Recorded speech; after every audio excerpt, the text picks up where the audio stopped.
There has been a scary botch on WWE Raw last night. I'm Ollie Davis. I'm joined by Luke Owen, and this happened in the Nia Jax versus Kairi Sane match. I know what you're thinking, but I saw that match last week. It was over quite definitively and very, very quickly when Nia Jax squashed Kairi.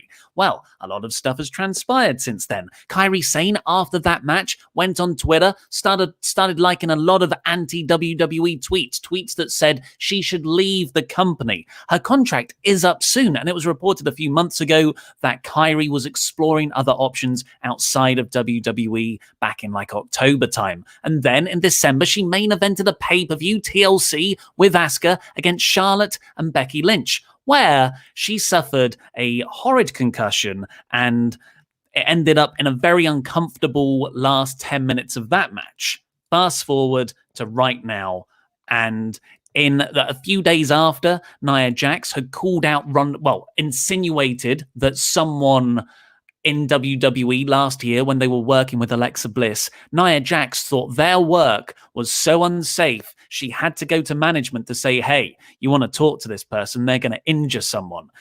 Nia Jax said that about a week ago. So when she has a match with Kairi Sane on last night's episode of Raw and tries to powerbomb her into the corner and misses where Kairi Sane's neck lands on the bottom turnbuckle, it's not the best look. What do you think, Luke?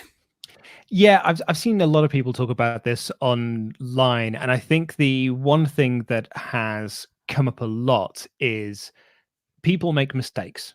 This is not ballet. Accidents happen in the ring all the time, but there are certain people that make mistakes more than others do, and I feel like Nia is unfortunately one of those people. I'm sure she's a very, very nice person, IRL.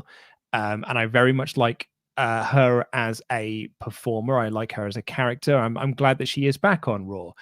However, it is moments like this where you're like, oh, it feels like it's one more. You know what I mean? It's just like it's another marking on the wall against her, which is unfortunate. And poor Kairi Sane as well. Yeah, like that's the thing. It's when you have one concussion, you are far more likely to suffer concussions after that. That is like a medical fact, or at least a medical correlation between people who have suffered concussions. So and you'll find no one who is better friends with Nia Jax than I. We are Twitter besties. My first ever music video punishment was of Nia Jax's theme tune, and she retweeted me. She hasn't got back in touch ever since, but we haven't really covered the whole Ronda Rousey calling out people and saying wrestling's a bit fake and all that nonsense, and the women's division in WWE sort of firing back at her for that. Because to be honest, I'm not that interested in it. I'm a bit over it. I think it's a clunky way to tell whatever they're trying to do there. And yeah, I find Ronda quite unlikable when she's in that mood, and I feel a bit embarrassed by anyone who sort of entertains it. So we sort of stayed away from it. But yeah, as part of that, Nia Jax, essentially, she didn't say Ronda Rousey's name, but everyone's figured it out. That's who it is. To call someone else an unsafe worker just a week before you commit, like a pretty scary botch on someone who is tiny. Kairi Sane is one of the sort of most, what's the right word? Diminutive wrestlers on the roster. And with that history of concussions, like it's just, like you said, there's only so many times something can happen, because my default position is defense. Like you said, Nia Jax, people make mistakes. These things happen. But she has been away for almost a year. And it's not just that. I imagine if you go back and you are suddenly wrestling where there is no crowd, that's a weird gear change to have. So that might throw you off as well. Last week, we didn't really get to see anything of her because it was literally a minute squash match. Here, it did go a bit longer, and Kairi Sane didn't seem to be rocked by it, but it was uncomfortable to watch. Did you see that Nia's tweeted about it as well? I know, I don't think that's the right move. I certainly don't think it was either, because I think a lot of people at that point were calling her out for, for botching this move and putting this other person's, neck in danger and sort of like cocking up this move. And then you essentially use that to fuel this Twitter beef you've got with Ronda Rousey over the exact same issue. It seems a bit misguided to me. And sort of, it's not coherent. What did she say in the tweet? Did she just repost it being like, yeah, look, I can beat you up like this? Effectively, words to the effect, I'll get the exact wording in a moment, but it was to the effect of when Ronda steps into the ring, she'll see what happens. I'll grab the tweet now. Yeah, because that just doesn't make any sense, because Ronda's saying, look, wrestling isn't real. I'm an MMA badass. That's why I will beat everyone. And Nia Jax is there saying, yeah, it's not real. That's why I'm beating this person up. It's so WCW is what it is. It's like it's eating its own asshole. Yeah, it's a real shame, and I can't. There is definitely an element of people more likely to jump on women wrestlers who botch stuff, because like we saw it with Brie Bella as well. You screw up one move, that you're far more likely to be or making that mistake than the male wrestlers. I would argue that the women wrestlers on WWE that are hounded for these botches are actually nowhere near the level of workers as other wrestlers on the roster, female or male. So I don't know how much. I'm just trying to navigate this as sensitively as possible, because there is a section of the audience who wants Nia to screw up just so they can pounce on her. But at the same time, she keeps screwing up. Yeah. So the tweet was, since Kairi Sane can't do anything about it, maybe Ronda Rousey would like to try #Samoan for real. Yeah. I think it was enormously unhelpful. Not only that, but it was retweeting Fightful posting the video being like, look how bad this is. Like, this was terrifying, or this is frightening. And then Nia sort of using that as like what a good thing that was I did. Now let's start this feud with Ronda Rousey, which, me and Laurie talked about this on the magazine show, because someone emailed in about it into the mailbag being like, why does Ronda hate us? And I was like, Ronda doesn't hate us. It's all the work. Like, what Ronda is doing, she is trying to rile up wrestling fans into being that, to defend wrestling and be like, no, it's not fake. It's this, it's that, and the other. I think that's completely misguided, because if Ronda then loses, so she lost a fake fight that she was designed to lose. Cool, I guess. Like, it doesn't put over Ronda. It doesn't put over the person who beats her either. Yeah, I don't get it. Should we see what the folks think on the super chat? Please do get in your super chats throughout the show, because we will be answering all of them. Valad Mamedipudi has said, think Nia botched versus Kairi on purpose, since Kairi might be on her way out? Conspiracies aside, Nia still needs a lot more in-ring development. Awful. I think that's highly conspiracy theory level stuff. Yeah. No one these days intentionally injures people in a WWE ring. I know there was the instance last summer, or was that the year before? I don't know what time is anymore. With is it Sexy Star in Lucha? Oh, that was AAA, years ago, wasn't it? I don't know. Or am I thinking of the time when she stole the belt, or the belt was stolen? Yeah. But yeah, I don't think that's the case at all. Phoenix, I think it's just bad sloppy work. Phoenix has also said, "Come on, Nia, just come on." Just come on. And I think that's where, I don't know if this is where Phoenix was intending their chat to fall down, but it's the side that I fall on, which is just like, Nia, look, well, I want to defend you here. Like, I'm trying to be on your side. People do make mistakes. And yet it's when you constantly make these mistakes, it becomes harder and harder to be on the side of the defense. And then, like, imagine if you're one of the people who's gone, hey, she has just had a year out. She's coming back. It was reckless, sure, but there's also no fans. It's a different working environment. Imagine you say that to people and you go out to defend her because you're a super Nia fan. And then Nia tweets the clip to work into an angle.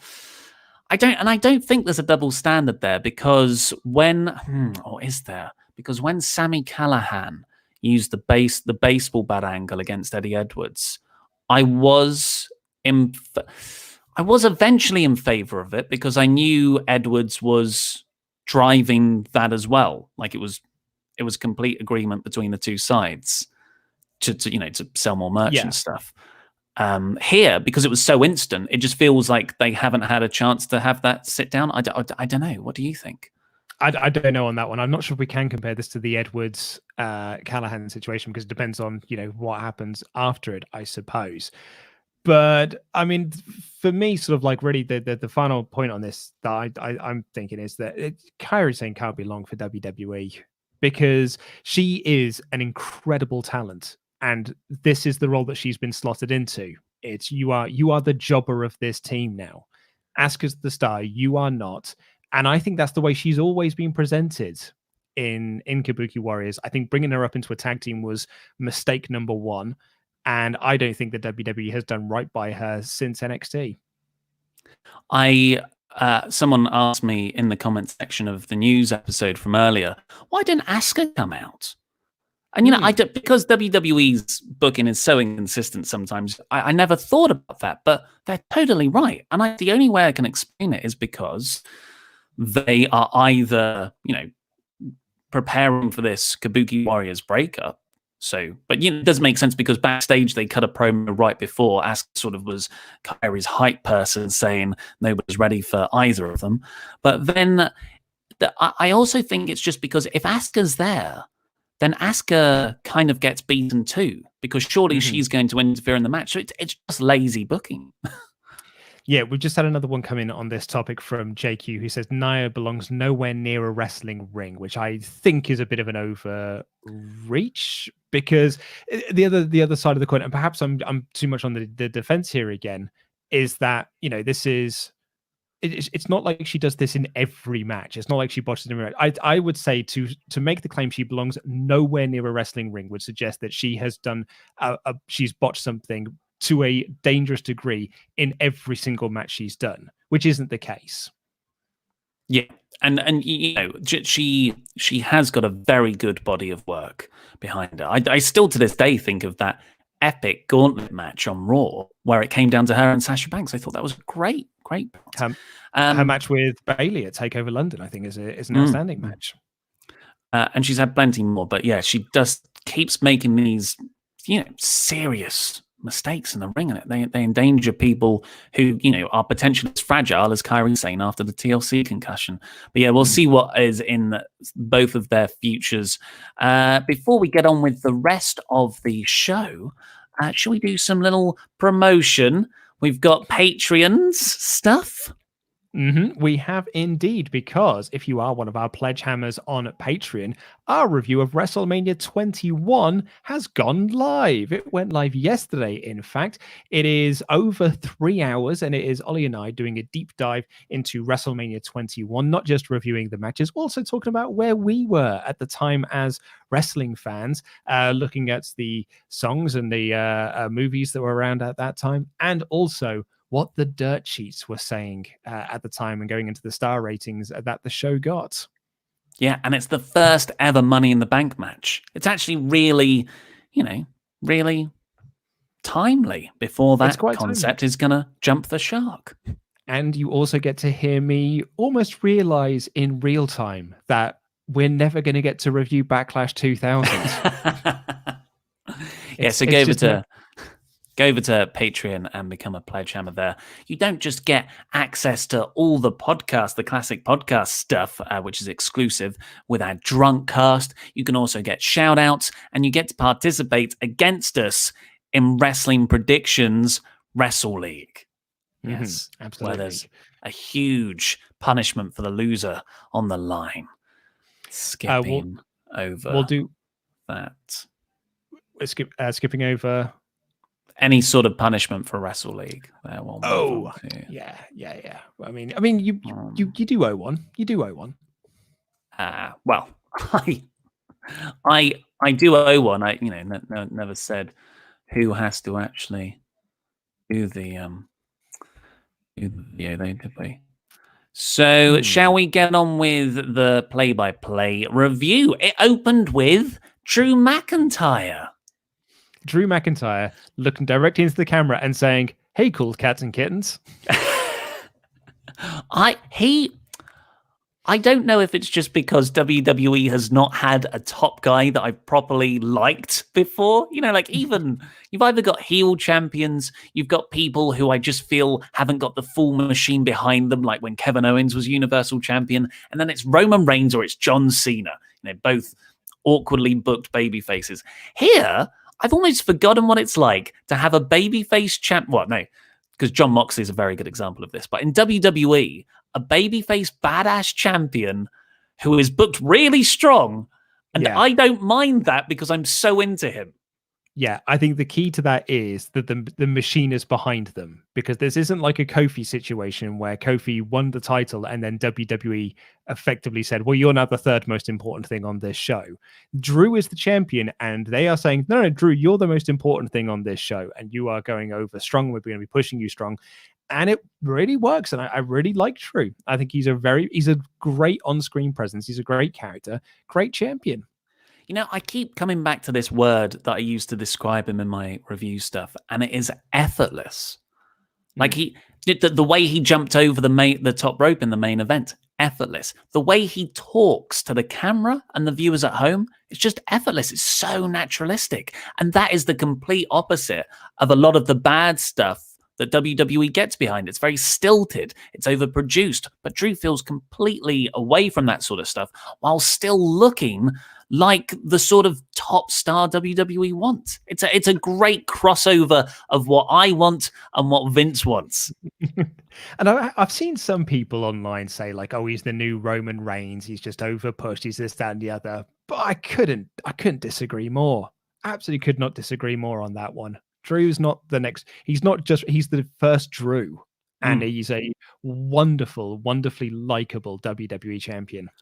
I tell you where some of that feeling might be coming from, though, because after the Seth Rollins, he challenged Seth Rollins to Money in the Bank, which is, you know, that considering how we finished last week's Raw, where Drew was beaten down by Seth, the first thing Drew does here is challenge Seth to a title match because he's a fighting babyface champion. Great booking, great simplistic, fundamental booking. But then out come Zelina Vega's sexy men. Her trio of sexy men. And I think we're all very much into at least 2/3 of Zelina Vega's very sexy men. And we don't like seeing them beat, especially when they're being built up so well throughout the show. So I think, I personally think it's okay, because I think they're getting enough wins elsewhere, and they're so across the show that it doesn't feel like a hodgepodge League of Nations thing or some thrown together faction for women to fight. It feels a lot more coherent and organic to that. But I can see why people wouldn't like Drew going over Andrade and Garza in consecutive weeks, despite the heel having a load of number advantages. Yes. Yeah, I can certainly see from that side of things. But I don't know, it almost seems like it works. With Drew, I agree, that's how I thought, yeah. But it all comes down to if you're behind the guy. Like if this was Roman in this situation in 2015, or if this was John Cena in this situation in 2007, I'd have been like, oh god, this is typical WWE. It's just the crowd aren't behind this, and that is part of the key to it as well. Is I don't usually, with the Roman and Cena examples, is that the crowd were not into it either. And here, I feel like the popular swell is that we're behind Drew and we like Drew. So seeing Drew overcome these sorts of odds is great. I used to think this sort of thing when The Rock was doing it. Like when The Rock was the top guy and he was overcoming the odds, I was fully in support of The Rock because I liked The Rock. I liked Austin for the exact same reason. Yeah, it's WWE are actually very good at booking baby faces a lot of the time. They're top baby faces, at least. Look at Cena and look at Reigns. It's just that they need the right guy. And when one only connects with half of your audience and the other one, probably doesn't reach even that amount, that's not going to work properly. But with Drew, it's hard to tell because there's no one actually in the arena to give him feedback or WWE feedback. But yeah, I think he's done an excellent job. And also, I also appreciated a lot that they addressed the fact that Seth Rollins doesn't really deserve this title shot because he lost twice at WrestleMania. But Drew says, he's one of the most decorated stars of all time. So I think he does deserve the shot. And if you want to be the best, you've got to beat the best.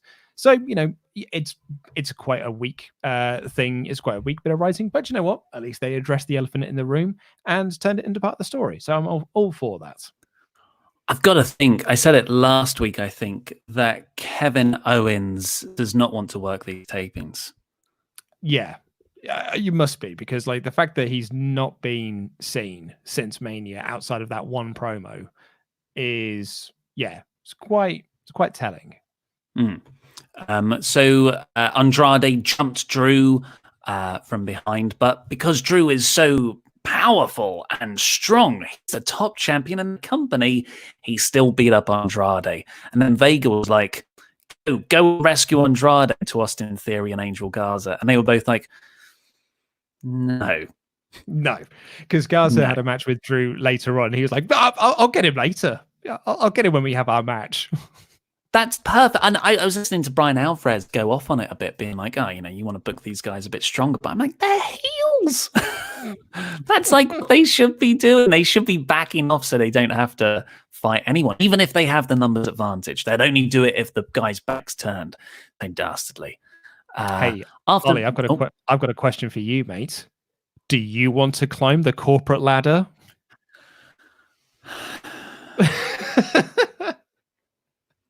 When this was announced on Friday Night SmackDown, I couldn't have been more overjoyed. The idea of a Money in the Bank movie-style match in WWE that starts at the bottom of WWE HQ and finishes on the roof with a ring and potentially a ladder on the roof, that to me sounds like Die Hard. That to me sounds so meta. The idea of grabbing the brass rings and literally climbing your way up WWE's tower. So into it. And just the tagline, climb the corporate ladder. Perfect. It like sort of, it feels almost Attitude Era, where it's tongue in cheek, but it's also a bit like an action movie. And somehow commentary on this show was so bad, I don't want to see it anymore.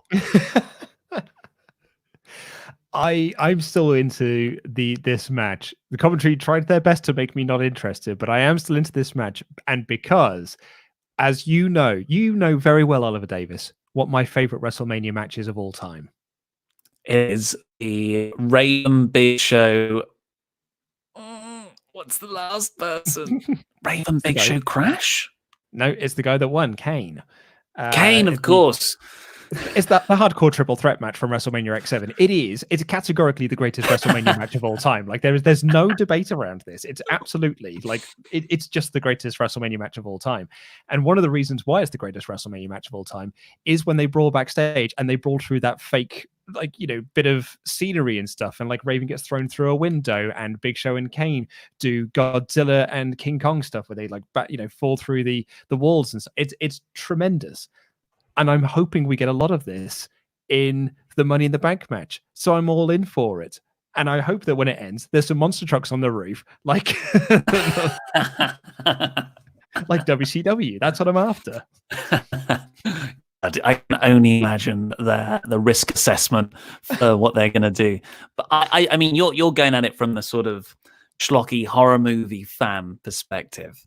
I'm going at it from the meta community, the guy who's rewatching Community right now, sort of enjoyment. And I just want there to be so many visual gags in the background, like little references to backstage heat and stuff that really, really, I can't wait. I really hope they have fun with it because it is a gold mine of an idea. And do you know what this also needs as well? This needs to not be an empty building. This needs to have staff working there. And do you know what else it needs? Legends. Legends in the office. Just like there's a lot that you break into the coffee room and there's just some WWE legends all in their gear, like in their gimmicks, just sitting around a table having lunch together. I totally agree with you, but unfortunately, the health conscious person in me is thinking anyone of a certain age should stay at home. Yeah, you're right. You're right. You're But right. but you're right. Overshot there. Overshot. It's a shame though, because that would be perfect. Would be perfect. I'm worried they're gonna make it Edge Randy Orton, where it's 20 floors of people just going and then buff into each other. Yeah.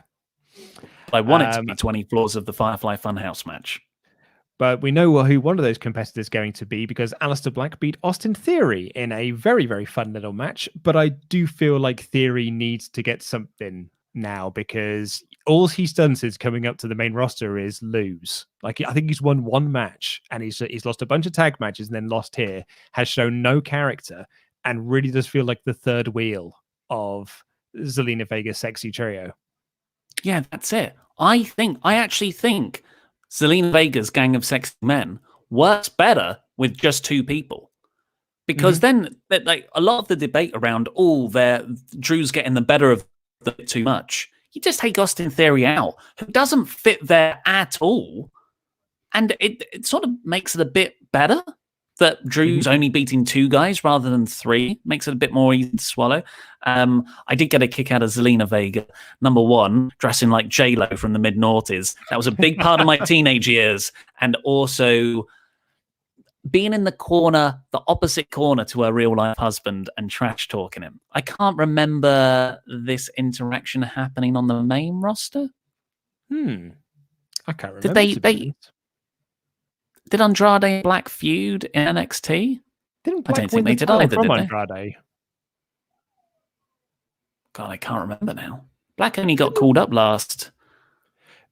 Black was never champion, was he? Black was never champion. Yeah. Yes, he was. He was NXT champion. I've just got PTSD from Quizlemania. Yeah, I mean, anyway, you're totally right. You're totally right. This was a fine match. I thought Black looked really good in it. Theory, not only has he not been really given a character or anything, there's no spots to help him stand out. There must be something there, because everyone who watches Evolve speaks very highly of him, and Paul Heyman sees something in him. That's enough for me to go, okay, yeah, you push him. But then, like, they are pushing him, and he's not really showing anything. There's no crazy good spots. I've not seen him show charisma to the extent of Garza. So I don't know what's going on here. Yeah, no, neither do I. We've got a recap of Shayna Baszler's win last week, where she destroyed broke the arm of Sarah Logan. And then we had a match between Baszler and Indy Hartwell, where Shayna says she didn't just break Sarah Logan's arm. She said that she didn't break her arm. She broke the rules, or she didn't break the rules or something. That's it. Didn't break the rules, just Logan's arm. I'll get there in the end. Point I was going to make was Sarah Logan was mentioned a lot on this show. And there are reports, you'll be able to fill us in a bit more on this, but there have been reports that Sarah Logan was even backstage and was planned to be on the show, and she might actually be brought back after being fired last week. Yeah, so this first came out with Fightful. Sean Ross Sapp said that Sarah Logan, is still married to it's Eric of the Viking Raiders, and a lot of people backstage were like, "Come on, get Sarah Logan back. Why did you release her?" So that people were lobbying for her to come back, and she was planned to be on Raw up until the show actually airing. So Dave Meltzer has reported that as well. So has Ryan Satin, and our own Louis Danger can confirm that Sarah Logan was backstage at Raw. So she would have flown out to be on that program, and then they just decide not to use her last minute. That's it's just weird, isn't it? Because you'd think you'd want to limit the amount of people on these shows, but they fly people in who they're not using. Well, if I was a betting man, I would probably say that, that they did plan to have her on the show, and then word got out. So they scrapped those plans because the internet figured it out, which is always the best way to run your business and stuff. Is remember how the writers of Game of Thrones completely changed the ending of Game of Thrones because someone had figured out the ending that they had planned on Reddit. So they just changed the whole thing. Worked out for everyone, really. The Meltzer also said that WWE can use these people and for 90 days. They're paying them for 90 days. They still get their downside guarantee for the non-compete stuff. So we might see more of this sort of stuff happening. Drake Maverick's got a match tomorrow night in the NXT Cruiserweight Title Cup. Yeah. Weird stuff. Well, he's got a few matches because it's not a tournament, is it? It's a round robin. Of course. So like the G1. Yeah, exactly. Although I'll be honest, if I'm Sarah Logan, I'm not going back. I don't know. Her husband's there. Well, your husband's there, but Moxley's wife is there, and he's gone elsewhere, and he's gone on to bigger and better things. And I think her being fired and being the only woman on the roster, on the Raw roster that was fired, probably tells you everything they need to know of how they think of you and how they see you. And yeah, you've only got to look at how she's been booked over the last year. She is slotted into a certain place, and I don't think her going back is going to change that. Like it didn't change for Cassius Ohno. Yeah, it also suggests to me a suspicion I've had, and that is last Wednesday's releases were very haphazardly decided on. If they're already thinking about bringing people back 4 or 5 days after they fired them, that is shocking. Absolutely shocking behavior for a company. It's like being in a sort of what's the word? Psychologically abusive relationship where you're completely just being dumped, and then no, let's get back together, dumped again. It's awful. After that, though, I'm just going to say active Raw female roster, because I'm sure some people will say Maria Kanellis. Yes, of course. The other one, but active in the ring. Shayna looked great here, though. I thought she looked really cool. She came back out and she smashed. What was her name? Indy Hartwell. Her ladder. Then we got Ricochet and Cedric Alexander taking on Shane Thorne and Brandon Vink. Yeah, and the heels use some strength, the faces use some speed, and the faces won. Byron was putting over the entire time that these two have always wanted to be a team, which is why they're a team now. But it's, do you know what? It's not really working for me, and it's probably because all they've done is they've beat the enhancement talents, but as soon as they got an actual test, they lost. Yeah, to the Viking Raiders last week. The flippy stuff's really impressive. We've always known that about Ricochet and Alexander, but you need substance there. You need actual wins that matter. I'm kind of over this. Yeah, didn't take long. Charlie Caruso interviewed the Kabuki Warriors, and they were great because Asuka's just one of the greatest characters in WWE at the moment. I think that she's having a lot of fun with this. I think she's awesome. And then there was the whole Nia Jax Kyrie Sane match around here as well. And then we got, I might have these a bit out of order, but we'll do them in one big clump. I've phrased it when WWE ran out of content. And that is carpool karaoke with the Viking Raiders, Seth Rollins on a giant chair, and Bobby Lashley flipping tires. Okay, so I believe that you liked the Viking Raiders segments. I did. Yeah, I've written here, this made them look lame. Yeah, I didn't. Maybe it's. I actually saw that. I saw this was going to happen before I'd watched the episode and the clip. So when that sequence of events happens for me, I tend to be a bit more forgiving because I've had time to mentally prepare. But I didn't hate it, and it reminded me of those sort of Attitude Era teams like the APA who would have goofy segments, but that just gave them more character for when they eventually got in the ring. And I feel like having this in tandem with Bobby Lashley's stuff, there was no storyline stuff there. They completely dropped the Lana Lashley dissension feud, whatever it is. It was purely, I'm Bobby Lashley, I'm really strong, this tie is big, I can I bet I can flip that even bigger tire, and he does. It's the next time I see him in the ring, that's some nice character context in my head. This was the Viking Raiders. It wasn't perfect. It was far from it, but this is actually the most genuine character I've seen from them in their entire main roster run so far. Now, I won't disagree with that. What I would disagree with, though, is like the APA comparison that you gave there. The APA characters they were in comedy segments backstage, but they were always badasses in those comedy segments. Those were people going up to them to, like, Crash Holly hiring the APA to protect them. It's because you hire the APA because they're the badasses, and the badasses go down to the ring, they do their badass stuff, they go back, they drink their beers, and they smoke their cigars, and they play poker. This is the Viking Raiders, who so far we've been told are literal Vikings, and what we got with them was them doing carpool karaoke. That is jarring. Those two things do not mesh. When they come down to the ring next week, am I supposed to think, oh, they sing? They are the James Corden of WWE? Because I'll be honest, that is not a way to get someone over with me. Oh, they're obnoxious. Cool. That's a Street Profits gimmick. Exactly. And I think that's what this was supposed to be. It was supposed to be like, them almost making fun of the Street Profits in a way, because this is the sort of thing that the Street Profits would do. I think that's the intention, but for me, it didn't work. I did not like this side of the Viking Raiders.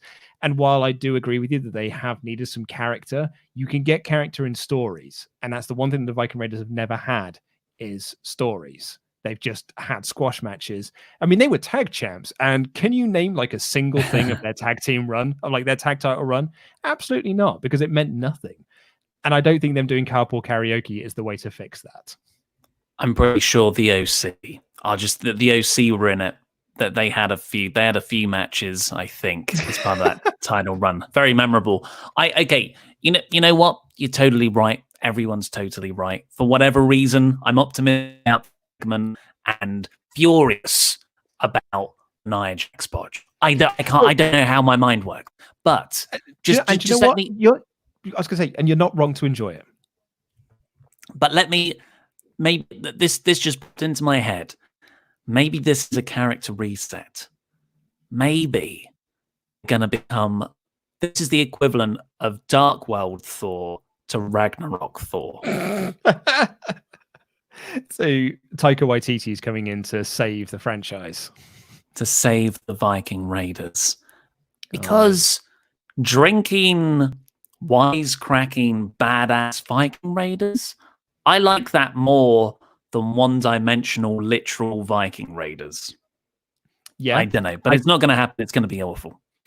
I can get on board with that. To be honest, do you know what? I would say that I've got more to say about the Viking Raiders one than I do the Bobby Lashley thing, because flipping tires is not that impressive to me. So like, cool. Yeah, I'm sure they're like massive and they weigh loads and stuff, but like at the end of it, I'm like, cool, you flipped a tire, great. Like, I don't care. So at least I've got something to say about the Viking Raiders one. And Seth's chair was weird, so I've got a lot to say about that. So I enjoyed those more than I did the Bobby Lashley stuff. I like how in the Bobby one he actually worked a match with the bigger tire. the smaller tire, which is still really impressive, I imagine. He just flipped it in one go. And then he says, "This tire over here, though, that's a bigger tire. I'm still gonna flip it." That was the promo. That was the promo build in the main event. And then, like a few segments later, we got the payoff for it, which was Bobby going over to this bigger tire, sort of struggling with it. He punched it up, he couldn't get up. It was the tire making a comeback. And then he's like, "Roar!" And he flips it. I don't know. I quite liked it. I thought this segment was going to be that Bobby flipped the tire, and then Lana convinced him to try and flip the bigger tire, but he couldn't flip the bigger tire. And it's Lana's fault that she suggested that he do it. And that's more for me, because I thought they were continuing the storyline that they've done since they started at WrestleMania, and apparently they're not. Yeah, the breakup thing. And the Seth thing was just him accepting Drew's challenge. That he was sitting on a throne? Yeah. Old school Georgian chair that looked like it was two chairs merged together. Yeah. I was He also looking told more at the chair than Seth here. he told a fib in this promo as well, because he said he knows what it's like to walk into the main event of WrestleMania and beat Brock Lesnar. You did it in the opening match, mate. Although It's the main I event. suppose he did do it at WrestleMania 31, but they're not the same, are they? Mm. After this sort of, the weird backstage segment stuff or vignettes, we got MVP coming out and cutting a promo.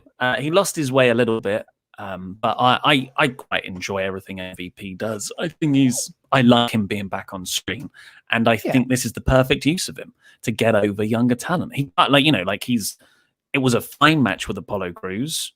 Apollo Crews could have had a better match with someone else, but I think this win means more because it's MVP's name. Yeah, I particularly like MVP's line where he said he's already booked his private jet to take him to the Money in the Bank pay-per-view. I thought that was a nice touch.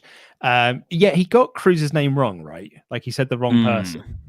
I think he said Aleister Black. I think he did as well, yeah. And he got way more of this match than I was expecting. I thought this was going to be like a Cruz squash.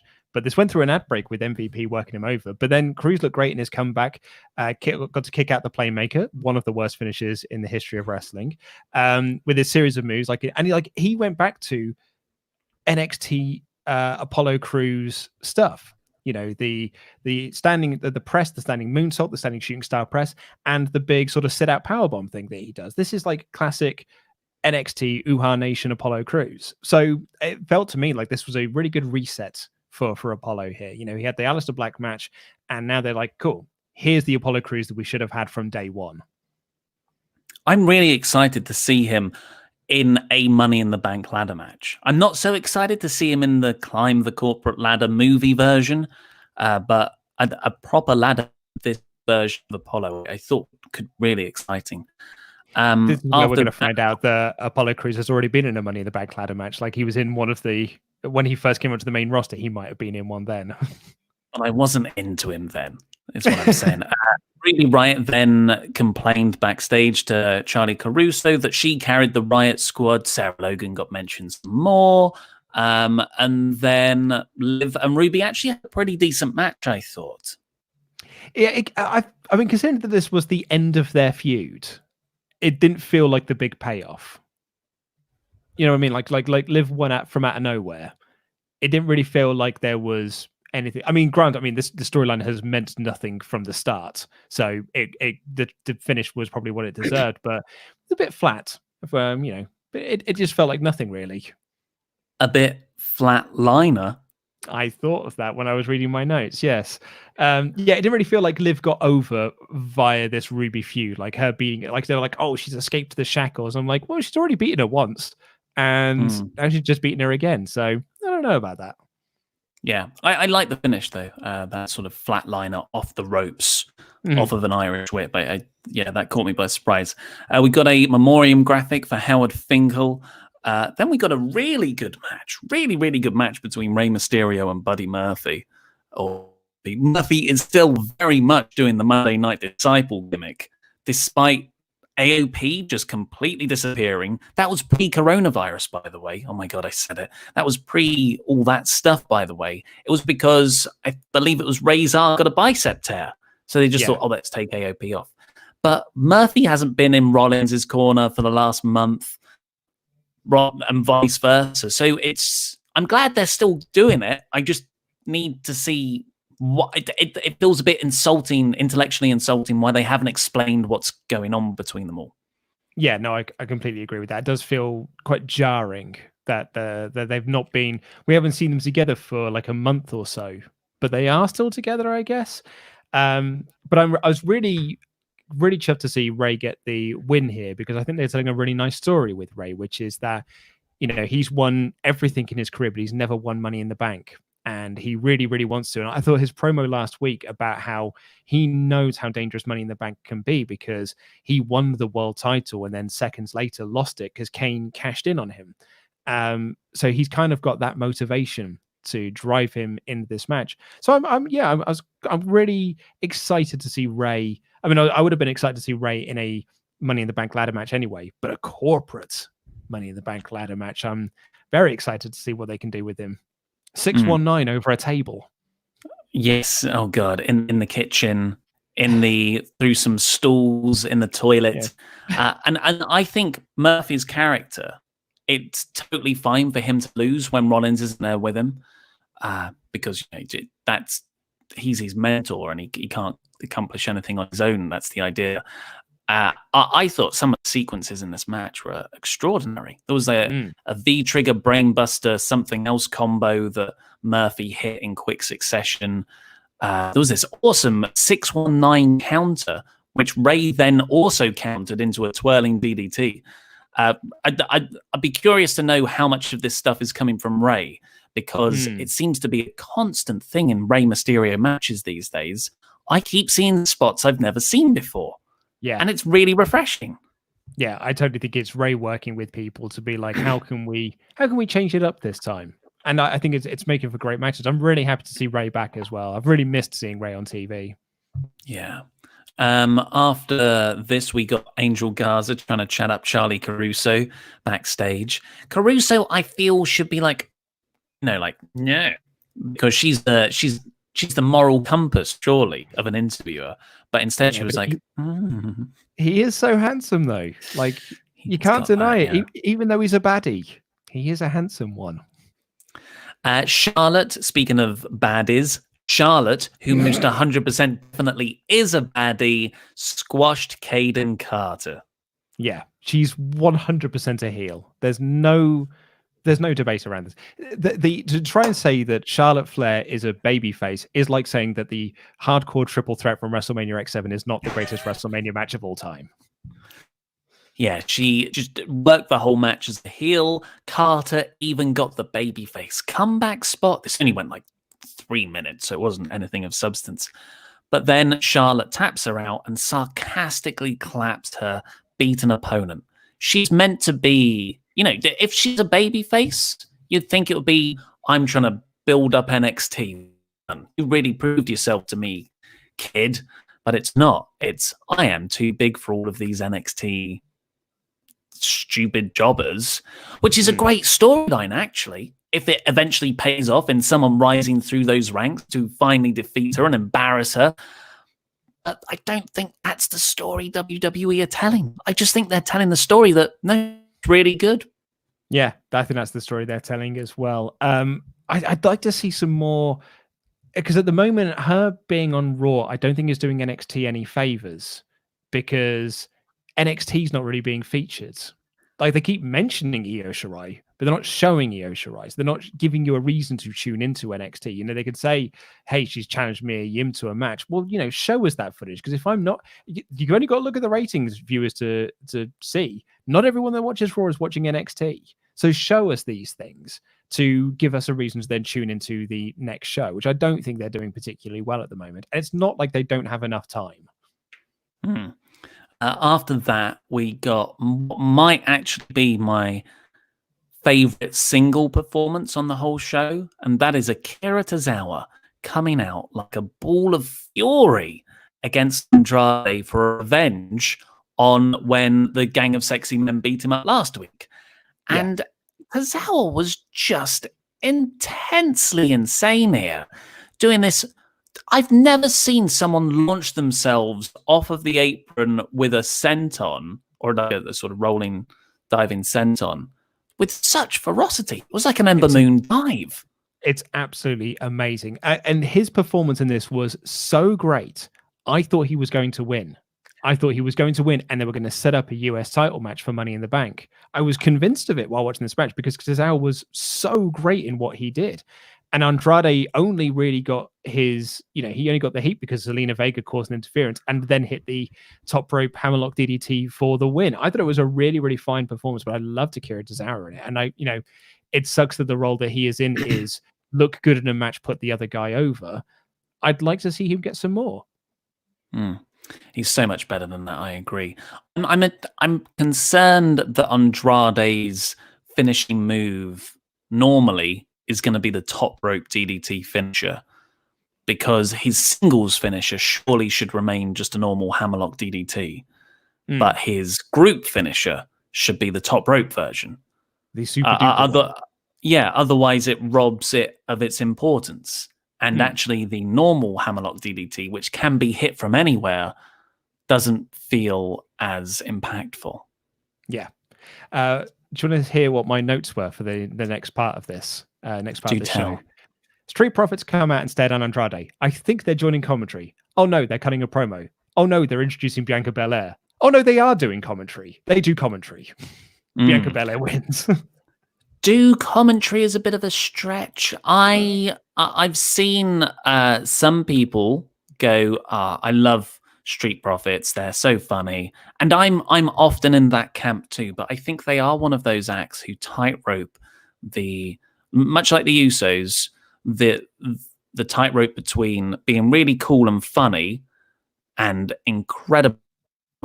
And in this segment, I wanted to turn off the sound.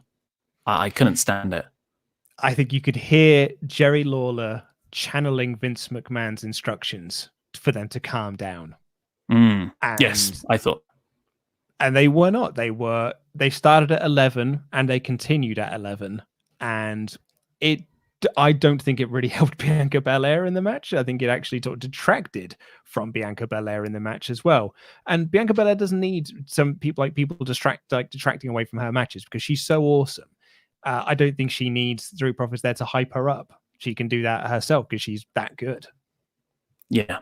And the main event was Drew McIntyre taking on Angel Garza. Raw's resident Lothario, Angel Garza, is what he was repeatedly referred to throughout the night in the same sort of pattern as Climb the Corporate Ladder. Raw's resident Lothario, Angel Garza. And had all sexy men in his corner. Drew just overcame them all awesomely. Like, I didn't feel like he was being overpushed. This top rope dive outside was insane on all of them. So great. And then he just started hitting claymores. It really effectively built the Rollins feud because it just made me want to see him go up against an equally well-booked sort of main event act. As I love the Gang of Sexy Men, but yes, they are just being used to build up Drew over the next few weeks before the Seth match. That's very good booking, though. I don't think it's wasteful. Yeah, no, I enjoyed this main event. I probably could have done without the Bianca Belair match to give it some more time, but kind of everything. Yeah, I mean, God, the whole show really would actually be a pretty decent 90-minute show. But these 3 hours durations were terrible before everything happened, and now they're far outstaying their welcome. It seems like they go on forever. But with that said, I did enjoy this show. I thought it was a core. I thought it was a 4 out of 5. It was everything meant something. I thought the promo work was good. I thought the in-ring action was actually really good and didn't overstay its welcome most of the time. And I'm really into Drew. Yeah, I enjoyed Drew. I enjoyed the show for the most part. I thought it was a 3 out of 5 show. And it's mostly because it feels like Raw. I don't know. To say it feels directionless is a bit harsh because we're clearly building towards Money in the Bank. But like, I don't think that there's so many squash matches on this show that I don't think it's. I'd let less of those and more of the.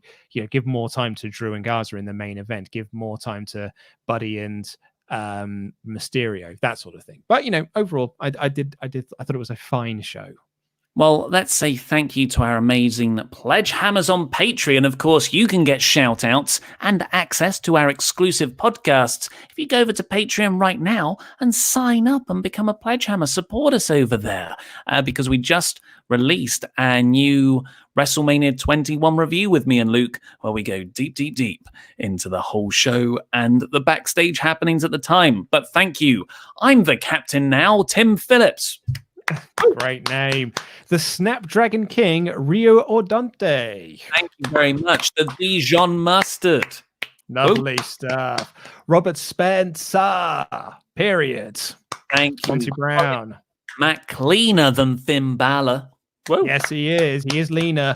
I'm Michael Mislayan McKees. God, what a name. The Great Wall of Geordie Westside. Thank you very much. Laura E. Dangerously. Thank you, Laura. The Old Codger. Dodgy Roger. That's a good one. Hey, that's a good one. And thank you to our moderators in the super chat, Tomo, and Odd Mother Jenna, Bumhead Rob, and Garage Art with a V Les. Thank Garage Art. Garage. But let's finish off all our super chats. Back to the topic of Nia Jax's botch. Anton H. Nia's back, concussing, and getting the push for it. Van Thomas says, ironic Nia complained about someone injuring Bliss. Yes, we've already covered that. And Ryu Adonte, one of our pledge hammers who just got a shout out, I kind of want to bat for Nia because she could be good, but my God, shake my head. I would say give her the China roll and let her fight with the men, but I don't know how that would help. Well, we thought that's what, I mean, she nearly did. She was going to feud with Dean Ambrose for a little bit. Yeah, and that RKO at last year's Royal Rumble. I don't think that would work the way WWE is currently set up. Oblivious Carrie says, become WWE champion immediately by stomping an arm.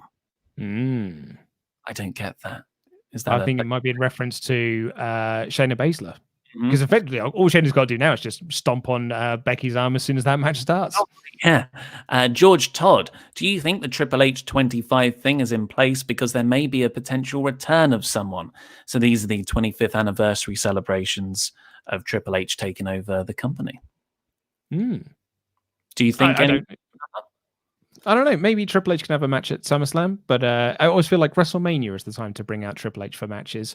Unless, of course, it's Survivor Series where you start a storyline with Braun Strowman that goes nowhere. I'm going to take an early bet for it to be Kevin Nash. Kevin Nash is going to return, and they're going to have a match at SummerSlam.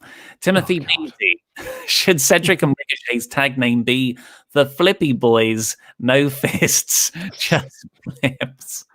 Yeah, it's a shame that we don't have the Revival anymore because that would have been the perfect team for them to feud with.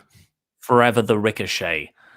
I've just lost my place there. Sandipan Chakraborty, thanks a lot for all of your hard work. Any idea when we can have Kane and Christian in the Hall of Fame? And is there really any plan, long or short term, for Murphy? Kane and Christian could probably go into the Hall of Fame at some point, I'd imagine. I would have thought that the plan for Murphy was for him to feud with Rollins and sort of split away from the group. Yeah, eventually. I think whatever plans they had were first derailed by the AOP injury, and now even more so that it seems like they're self-isolating from one another. Matthew Robinson, Bianca's moveset seems to feel like a heel, and she works better as a heel, so why is she not a heel? I would love her even more that way. 2 words, Street Profits. Street Profits are the baby faces. They put those grouped together. She has to be a baby face. Matthew Robinson again. Lucy and Drew get a group to go up against, but if it goes on too long, it may have a Roman effect. Hope you guys are safe. Hashtag the real boss, Matt Robinson. Yeah, it's what we were talking about earlier in the show, that a few people already feel that Drew's got the Roman effect on him, which I don't agree with. Dejun Kennebrew Bolden, really wish they let Vega wrestle. She seems to have all the skills to be the face of the division, maybe even the company if pushed right. I like the role that she's in. Like, she's great in all of the roles that she does. She's a great manager. She's a great talker. She's great on commentary, but she's also very good in the ring as well. But I feel that actually almost like the best use of her is this, the sort of manager role. I think it really suits her. I've never been impressed with her in the ring. I think she's really good in individual spots like the Hurricanrana, but I don't think she should be the face of the women's wrestling division. Matthew Robinson again. Why is Charlotte a babyface? It will never work. Some people are just heels forever, and that is Charlotte. And why is she on every show now? Because she's a Raw star and the NXT champion. But yeah, she is definitely a heel. 100% she's a heel. Anton H. Zelina Vega should name her stable of 3 AAA. We've joked about that before because they're all named after the letter A. Metal Bear, are you guys surprised they're putting the title back on Bray? Maybe Vince just pulls a heap of merch. Haha, I think the Fiend gimmick transcends in itself. Hashtag lovely time with the boys. Are we sure they're going to put the title back on him? Because I could certainly see Braun retaining. I think they're going to give him back the title because I think the long-term plan is to put it on Roman. Can I make a prediction? That's their original plan. I'm going to make a prediction here. I think that this is going to go past this match at Money in the Bank, and I think that Bray wins it in a Firefly Funhouse match. Josh B17, keep up the good work, guys. I'm happy to see Drew being pushed so strong, but just wish it wasn't at the expense of Andrade and Garza. Yeah, I sympathize with you there. On one Omni Slash, who's next to enter the mid-card vortex of Baron Corbin, or is Elias stuck in there for weeks to come? Keep up the great work, Luke and Ollie. God, I'm so glad that's on SmackDown. So glad it's on SmackDown. Yeah. Sean Turner, how different would it have been if Roman did win the Royal Rumble? Bray still kept the title for WrestleMania, but the outbreak still happened. Various different off of him, wouldn't they? Yeah, I mean, to be honest, like even if I would say even if Roman had won the Rumble, Goldberg was still going to win. So really, like it's this has to be what if Goldberg never appeared on TV and popped that rating. Yeah, I think that's really the deciding factor in this. Do you want to take over? I will take over, yes. So Start Recording says, Ollie, I've placed a bet for you to win Quizzlemania for Let's Settle the Score. And Luke, I've placed an each-way bet for you. If either you win, I'll donate my Steve Austin lawnmower to the NHS. What's a Steve Austin lawnmower? I'm not sure. Start Recording also says, what's your favorite title match where the wrong person won? Oh, I don't know, actually. I'd really have to think about that. Anything spring to mind for you? No. I don't know. Damien Sandow versus John Cena with Money in the Bank cash-in. I really enjoyed that match. I don't know why that's popped in my head. The Adapt who said ballet is just as dangerous as wrestling, but the term is because ballet is very graceful. It looks very lovely to watch. It's not my cup of tea, but it is for some people. Gazatella of Rock and Roller, my Indie Mania t-shirt arrived today. Thanks, WrestleTalk. Thumbs up emoji. Glad it made its way to you. Thank you very much for supporting. Nikhail Bisnath says, hey, friendos, thank you for sponsoring Raid Shadow Legends. That game is so cool. I believe you had a clan name in the past. If you still do, what is it? That would be Wonder Ollie. Gabriel Caruso has got a question about the Dark Side of the Ring episode, which I still haven't seen yet, which is about the Nancy Argento, Jimmy Snuka situation, or murder, really. Do you think that Vince knowingly covered up her murder? Do you believe the stories of Pat Patterson? I won't read that second one, though. But yeah, do you think that Vince knowingly covered it up?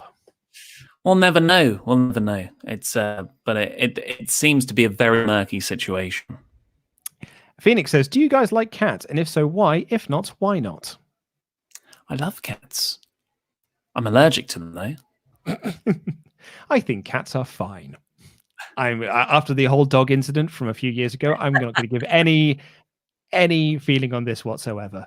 Jordan Sexton, I've become a pledge hammer, and this is my first super chat. Hooray! Just want to say you guys are awesome. P.S. On my way to Amarillo, crying with laughter emoji. Thank you very much for that.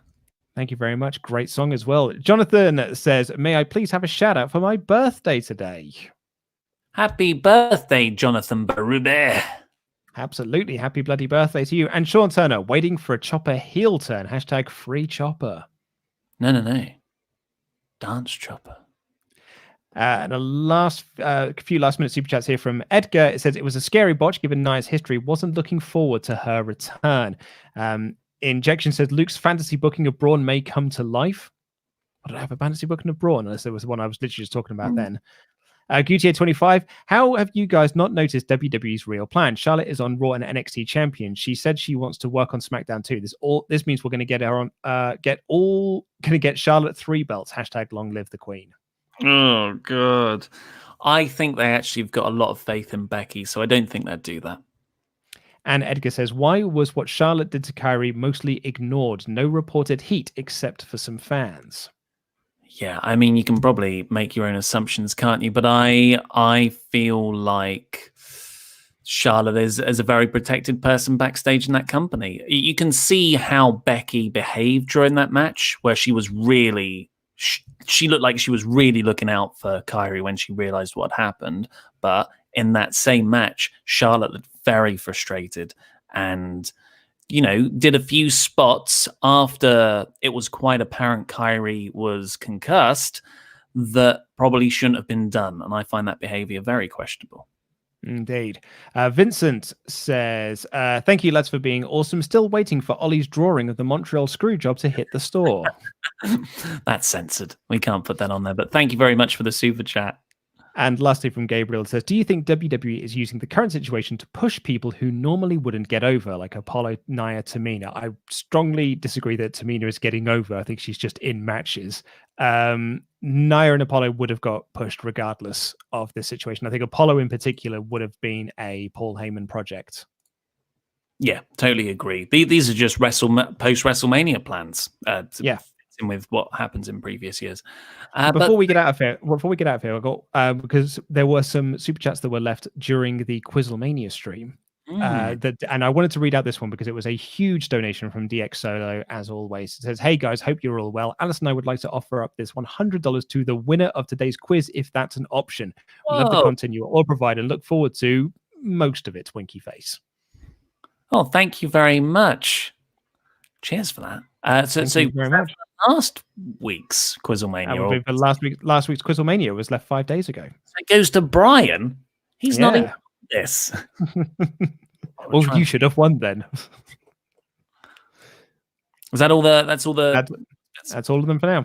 Well, thank you very much, everyone who joined for today's episode. Remember, we are here every Tuesday and Thursday reviewing Raw and AEW Dynamite, so make sure to set your reminders for those and every day with the WrestleTalk news and various other podcasty bits. And tomorrow, we will have Quizzlemania 4 over on Parts Unknown, our other wrestling channel, hosted by Adam Blompier, where Wrestling with Regrets, Brian Zane will be defending his newly won title against myself, Luke, and Queen of the Ring, Alex. Yeah, so really looking forward to having Alex on the show. I think it's going to be a really, really fun evening. I'm very much looking forward to Quizzlemania. And Andy Datson, because he lost last week, will be shaving his head throughout the live stream. We'll be cutting back to him and checking in at the shape of his head as it reveals itself, and all the money we'll make in tomorrow's one will go to the NHS charities to support healthcare workers during these times, because aren't we just lovely? But for now, please go over and watch the WrestleTalk news. If you haven't already, go over to WrestleTalk's Patreon page and sign up there and click the videos that have just appeared on the screen to catch up with the latest awesome videos. And I don't know, leave a comment, thumbs up, subscribe. I've been Ollie Davis. That's been Luke Owen. And that was wrestling.